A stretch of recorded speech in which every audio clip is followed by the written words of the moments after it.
Halo learners, welcome back to Hotstock. Everybody is somebody. So hari ini kita beruntung banget bisa ngobrol langsung bersama mantan atlet yang sekarang menjadi seorang ahli gizi.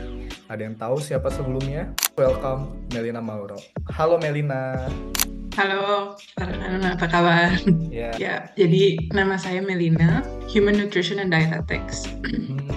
Ya, jadi aku datang ke Spanyol Januari, Ya. dan di Januari itu aku mulai belajar bahasa dari nol, dari level A1 sampai aku lulus Juli. Terus September aku mulai S1. Oh, oke. Dan sekarang sudah lulus? Sekarang sudah lulus. Wih. Udah berarti lumayan sekarang lama. kamu dietitian berarti, betul? Yes, aku registered dietitian. Oke. So gimana di Spanyol menurut kamu? Aku senang banget sih di Spanyol, jujur. Aku udah sering jalan-jalan juga ke tempat lain. Mungkin aku nggak pernah tinggal di tempat yang lebih lama selama aku tinggal di Spanyol atau di Cina. Cuman hidupnya oke, murah. Well, relatively ya, dibandingin negara-negara lain, kualitas hidupnya juga bagus. Dan salah satu yang aku merasa paling penting adalah cuacanya. Cuaca di Spanyol lumayan moderate.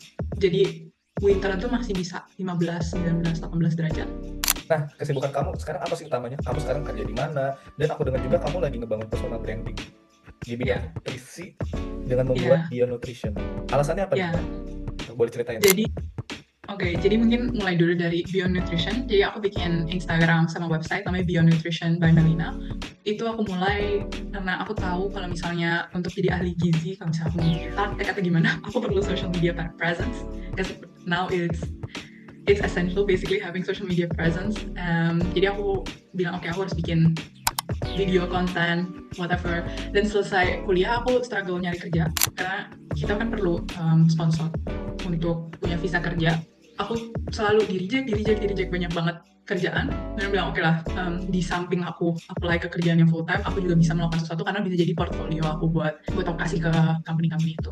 Nah, jadi mulailah aku juga dapat beasiswa untuk belajar entrepreneurship sama digital communication kalau nggak salah, kayak 3 bulan. Dan di sana tuh aku pikir oke, bikin namanya Bio Nutrition. Kenapa Bio Nutrition? Karena aku lumayan bingung, sampai sekarang pun aku bingung apa yang aku mau spesialisasiin gitu. Kayak kan kalau misalnya kita ngomongin tentang personal brand, kita ngomongin tentang social media, kita selalu ngomongin tentang niche. What is your niche? Yes. I don't have a niche. I like a lot of things.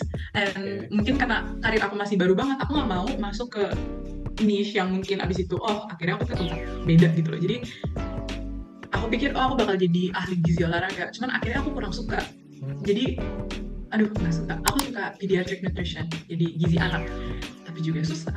Aku suka banyak banget sustainability, tapi juga bingung gitu loh. Jadi aku bilang Bio Nutrition karena aku nggak cuma mau ngomongin gizi juga, aku pengen ngomongin tentang kehidupan aku di Spanyol, kehidupan aku in general, sedikit mix kayak my personality but also ngomongin gizi mainly. Jadi that's why aku pick Bio Nutrition gitu loh. Untuk sekarang mungkin juga buat sama abis nggak lama kemudian, pas aku masih lagi belum ada kerjaan, aku masuk ke niche yang sangat unik. Ada diaspora Indonesia yang sakit, jadi di saat itu dia lagi kanker, dia lagi going through chemotherapy. Terus aku bilang ke dia, oke, what if aku datang ke rumah kamu, aku masak, aku lagi nganggur, aku gak ada kerjaan, dan aku juga lumayan down di rumah doang, gak mau siapa-siapa, cuma setiap hari kerjanya buka LinkedIn, apply. Kenapa gak aku datang aja ke rumah kamu, aku masakin makanan sehat biar kamu juga gak usah penting, terus kita bisa spend the day together and all these things gitu loh. Jadi mulailah aku bikin konten masak buat cancer nutrition. Dan sebenarnya masih banyak video yang belum aku upload karena di tengah-tengah itu aku dapat kerjaan gitu loh. Tapi it was very interesting karena mungkin gizi kanker adalah sesuatu yang nggak gitu banyak orang yang tahu, nggak banyak dibahas gitu kan. Cuman and I thought it was very interesting gitu loh. Nah, cuman pas aku mulai kerja, aku sekarang kerja di startup of longevity and precision nutrition. Jadi sekarang mungkin lagi dengar tren-tren kayak Brian Johnson, it's the guy that wants to live forever. Jadi longevity adalah sebuah konsep di mana kita semua kan makin lama life expectancy, I don't know how you say it in Indonesia, life expectancy orang tuh kan makin panjang. Cuman di zaman kita udah tua, kita nggak hidup dengan baik. Banyak banget kan orang-orang yang udah tua tapi sakit-sakit. Jadi sama aja mereka tua tapi mereka nggak bisa jalan, toilet sendiri aja nggak bisa gitu kan. Jadi gimana caranya kita bisa hidup lama, bisa nyampe 100 tahun, berapa 120 whatever, 90 tahun bahkan, tapi kita sampai ke umur itu tuh dengan sehat, tetap bisa ngomong, tetap kan sering gimana ya, kalau orang tua kan their brain Alzheimer's, dementia, a lot of things happen, they have a lot of diseases like diabetes, hypertension lah, banyak lah. Gimana cara kita bisa hidup lebih baik di saat kita tua? Jadi itu adalah longevity nutrition, which I think is very interesting. Oke, so karena kamu di bidang gizi, ada nggak sih tips diet atau murah dan yang sehat juga ya? Rata-rata ini untuk pelajar di Indonesia nih, kan banyak juga yang kuliah sambil ngekos kayak gitu. Dan identiknya makanan murah, ngekos, dan simple itu adalah mie instan. Udah hemat, kayak gitu. Itu kan kurang sehat sebenarnya gitu. Ada nggak sih tips kamu yang kayak sebenarnya ini murah dan semua orang bisa, semua pelajar tuh bisa afford gitu? Gitu. Ada nggak sih yang bisa kamu kasih tips jenis makanan apa aja lah gitu? Aku kalau misalnya mau kasih tips, yang paling penting adalah kita harus makan 3 kan, makan carbohydrate, protein, and source of healthy fat. Jadi mungkin kalau misalnya kita mahasiswa yang lumayan sibuk, aku selalu ngajuin untuk bikin Tupperware kayak meal prep, dimana kita bisa nyiapin, oke, ayamnya udah dipotong-potong, udah dibumbuin, tinggal dimasak, tinggal dipanasin aja di panci. Sayurnya udah dibersihin, udah dipotong, sama banyak banget yang bisa kita makan.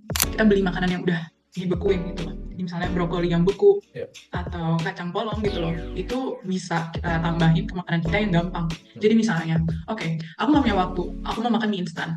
Oke, no problem, makan mie instan. Tapi masukin pas kita lagi rebus mie-nya, oke, kita tambahin sedikit brokoli yang frozen, kita bikin telur on the side, and kita mungkin tambahin lagi, sebelum aku masukin mie-nya, aku taruh dulu misalnya sedikit ayam gitu loh, biar makanannya lebih komplit, karena kan mie cuma mie doang. Biasa kan orang makannya pakai mungkin mie sama telur. Oke, boleh mie sama telur, tapi jangan lupa sayurnya. Jangan lupa mungkin abis selesai makan mie, bisa makan buah.